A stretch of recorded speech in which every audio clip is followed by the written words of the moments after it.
అమరావతి స్థాయికి రావడానికి కారకులైనటువంటి నారాయణ గారు, సహచర మంత్రివర్గ సభ్యులు, జనసేన నాయకులు నాదెళ్ల మనోహర్ గారు, గౌరవ పార్లమెంట్ సభ్యులు భాష్యం రామకృష్ణ గారు, గౌరవ శాసనసభ్యులు తెనాలి శ్రావణ్ కుమార్ గారు, secretary municipal administration Suresh Kumar గారు, చైర్మన్ ఏడీసీఎల్ లక్ష్మీ పార్సారథి గారు, కమిషనర్ సిఆర్డీఏ విజయరామరాజు గారు, collector district collector Srikanth Varma గారు, ఇప్పుడే వాళ్ళ అభిప్రాయాలు చాలా స్పష్టంగా చెప్పినటువంటి రైతు సోదరులు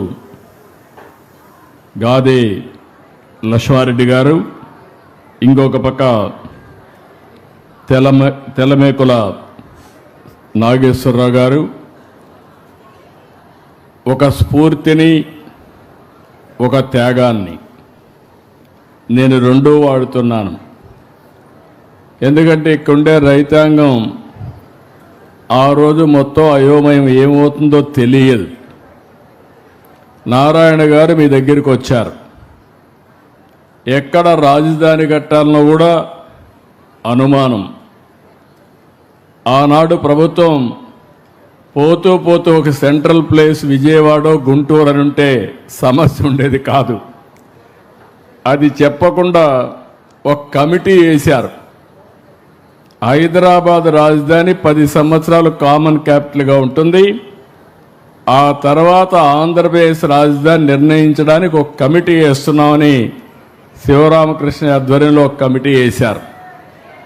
ఆయన దేశం అంతా తిరిగి అక్కడట్టు చెప్పారు, ఇక్కడట్టు చెప్పారని చెప్పి మెజారిటీ అంతా కూడా ఈ ప్రాంతమే చెప్పారని కూడా ఒక రిపోర్ట్ ఇచ్చాడు.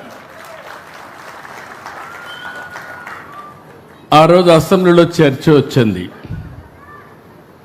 చర్చ వచ్చినప్పుడు నేను ఆలోచించాను, ఆంధ్రప్రదేశ్ రాష్ట్రానికి ఒక చరిత్ర ఉంది, మనం అందరం గుర్తుపెట్టుకోవాలి. మనమందరం చెన్నై రాజధానిగా, ఆ రోజు మెడ్రాస్ రాజధానిగా మనమందరం అక్కడికి పోయేవాళ్ళం. మన నాయకుడు ఎన్టీ రామారావు గారు కూడా సినిమాల్లో యాక్ట్ చేయాలంటే ఎక్కడికి పోవాలంటే నేరుగా విజయవాడ నుంచి ట్రైన్ ఎక్కి చెన్నైకి పోయి ఒక నటుడుగా మహానాయకుడిగా తయారైన విషయాన్ని కూడా మనం గుర్తుపెట్టుకోవాలి. అప్పట్లో అందరూ కూడా బాధపడితే, కానీ పొట్టి శ్రీరాములు గారి త్యాగం, అక్కడ అవమానాలు చూసిన తర్వాత తెలుగు మాట్లాడే వాళ్ళకు ఒక రాజధాని ఉండాలని ఆలోచించిన మొట్టమొదటి వ్యక్తి, త్యాగాన్ని చేసి రాజధానిని మనకు ఆలోచించిన వ్యక్తి పొట్టి శ్రీరాములు గారు అని చెప్పి కూడా నేను మీకు తెలియజేస్తున్నా. అది అయ్యింది. ఎక్కడ రాజధాని పెట్టాలని ఆలోచించారు ఆనాటి పెద్దలు.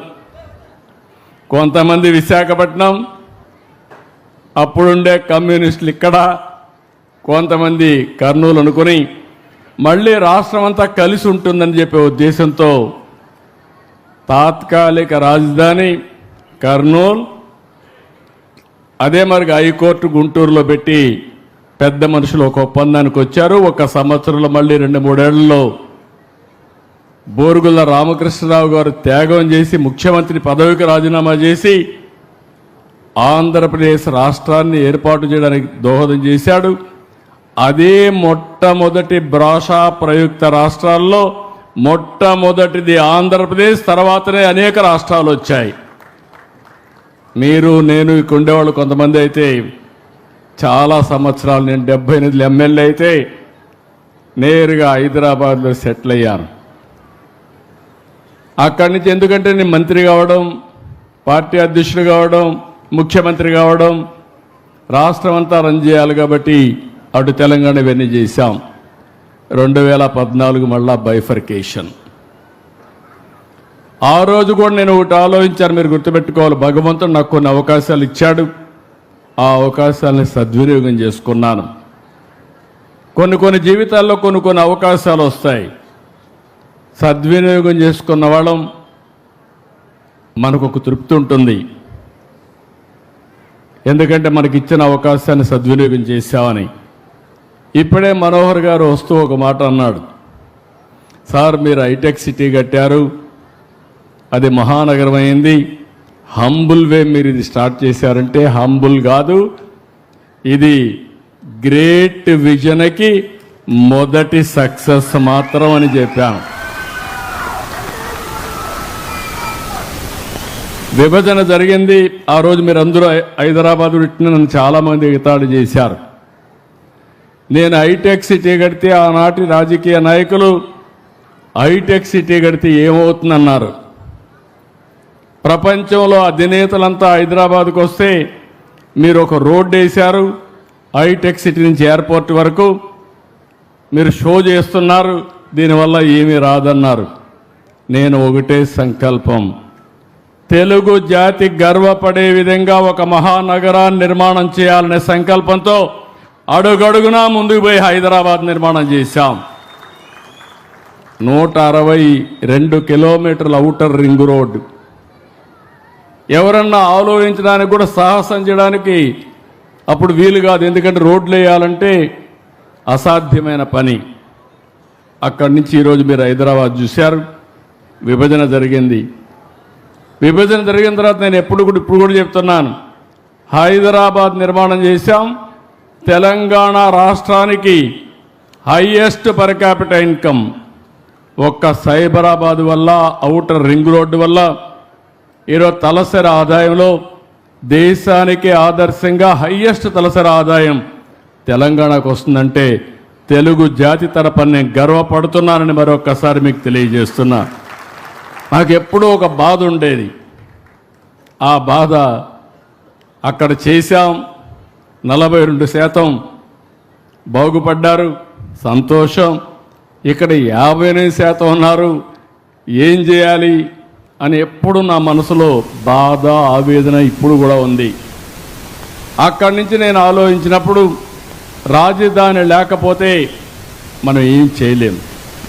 ఒక ఇంటికి ఒక మంచి ఇల్లు ఉండాలి, ఒక సమాజానికి, ఒక రాష్ట్రానికి మంచి రాజధాని ఉండాలి. అందుకే నేను ఆ రోజు సంకల్పించినప్పుడు అసెంబ్లీలో చెప్పాను. అప్పటికి కమిటీ వచ్చింది, రిపోర్ట్ ఇచ్చారు. అప్పుడు రైతులు కూడా ముందుకు రాలేదు. నేను ఆ రోజు మొట్టమొదటిసారిగా ఆలోచించింది, 25 పార్లమెంటుకు సెంటర్ పార్లమెంటు గుంటూరు. తంబురూలు ఇది. ఎవడైనా అర్థం కాకపోతే అర్థమయ్యేట్టుగా చెప్పాలంటే ఒకే మాట, రాష్ట్రానికి నడిబొడ్డున రాజధాని అదే గుంటూరు జిల్లాలో అమరావతి. ఇటు పోతే 14, ఇటు వస్తే 14. చిన్న పిల్లలను కూడా ఎక్కడ రాష్ట్రానికి సెంటర్ అంటే నేరుగా వీళ్ళు అక్కడికే పోతుంది. అవునా కాదా? మీరే ఆలోచించండి. సంకల్పం బాగానే ఉంది, కానీ ఎట్టు కట్టాలి? నేను కూడా గుంటూరులో లేకుంటే విజయవాడలో ఒక 50 ఎకరాలు తీసుకొని ఒక సెక్రటరియట్ కట్టేయచ్చు, మామూలుగా ఉంటుంది.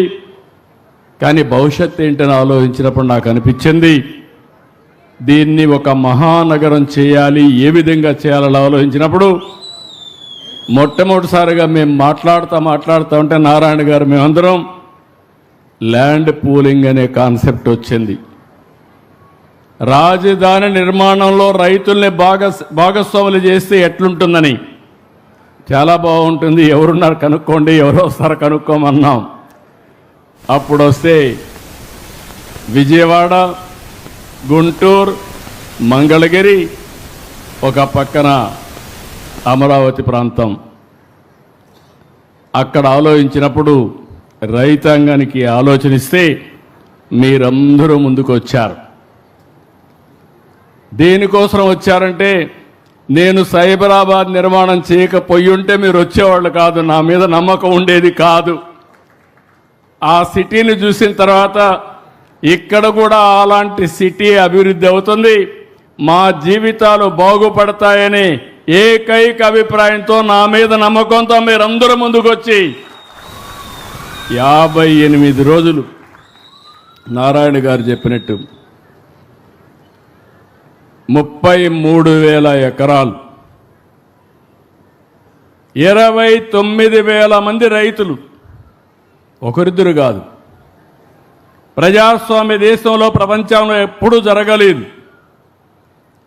అలాంటి వినూత్నమైన స్ఫూర్తికి కారకులైన అమరావతి రైతాంగానికి మరొక్కసారి శిరస్సు వంచి మీ పాదాభివందనం చేస్తున్నాను.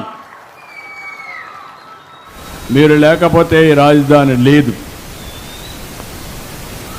19 అన్నీ కూడా ఇవన్నీ ప్లాన్ చేయడం, నేను ఏది చేసినా కూడా చాలా బాగుండాలని కోరుకుంటా. హైదరాబాద్లో హైటెక్ సిటీ కడితే ఎల్ఎన్టీని పిలిపించి 30 సార్లు నమూనా తయారు చేసిన తర్వాత హైటెక్ సిటీ అంటే ఇట్లా ఉండాలని ఫైనలైజ్ చేశాం కాబట్టి వాజ్పేయి గారు వచ్చి ఇనాగ్రేట్ చేశారు. సాక్షాత్తు అమెరికా అధ్యక్షుడు బిల్ క్లింటన్ వచ్చి అది చూసిన తర్వాత ఆయన కూడా పోయి అమెరికాలో పోయి చెప్పే పరిస్థితికి వచ్చారు. అలాంటి సంఘటనలు చాలా జరిగాయి. అక్కడి నుంచి మీరు ల్యాండ్ ఇచ్చిన తర్వాత నేను ఆలోచించి, ఒకప్పుడు హైదరాబాద్ నిర్మాణానికి, సైబరాబాద్ నిర్మాణానికి నేను అమెరికాకి వెళ్ళాను 15 రోజులు. ఈసారి అమరావతి నిర్మాణానికి మొట్టమొదటిసారిగా నేను వెళ్ళిన దేశం సింగపూర్ దేశం అని చెప్పి కూడా నేను మీకు తెలియజేస్తున్నా. ఎందుకు సింగపూర్కి వెళ్ళానంటే